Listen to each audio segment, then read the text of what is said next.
creating incisive magazines. Feminism is associated with powerful women who don't pull men or one another apart but instead shock each other. Only a fund doesn't see through Meghan Markle's non-feminism, and the rest of the world does too. She pretends everything is alright and puts on a phony grin, but the mask slips more often than she understands. Meghan was featured in Sharp magazine, a Canadian periodical targeted at guys attempting to make a sale in this country. She was seen on a couch while wearing a black lace garment, arranged in a grid with images of other ladies wearing black that appeared to be escort service advertisements on Twitter. Contrary to her assertions and tropes, the essay is full with the author lying about and misrepresenting her lifelong credentials and admitting that she is content to be objectified and treated like a bimbo. She is presumably doing this partly for financial gain but mostly to establish a profile that would help her attract powerful or affluent men, if she were an escort, that would also assist.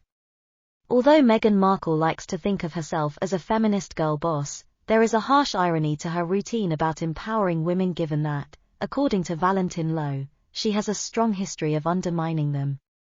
The book politely exposes the latent power that underlies the Crown's allegations about how she behaved while working.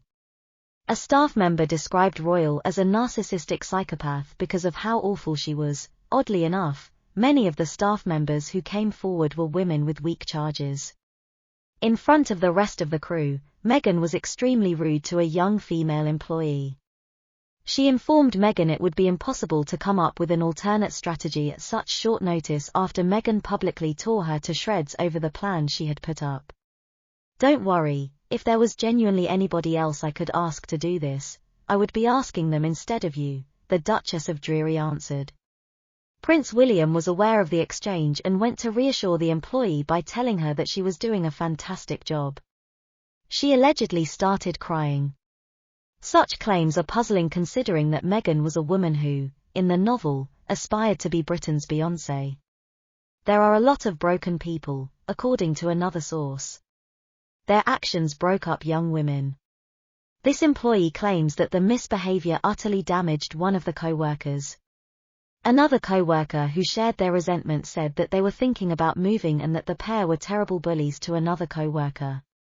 One may be excused for believing Meghan Markle is simply another member of the affluent upper class who appears to be as sweet as pie but is actually nasty to her subordinates. But according to the book, Meghan and Harry also treated their most senior employees poorly, including Samantha Cohen, who had been the royals' private secretary for 17 years. The simpering, self-congratulatory feminism of Meghan Markle is a far cry from these findings. It's especially admirable in light of the remarks she made on the 2019 International Women's Day panel that the Queen's Commonwealth Trust organized. Your self-assurance comes from the knowledge that having a woman at your side, rather than in front of you, is not something to be feared, but rather to be welcomed since it gives you the extra assurance that our joint success is genuinely a team effort.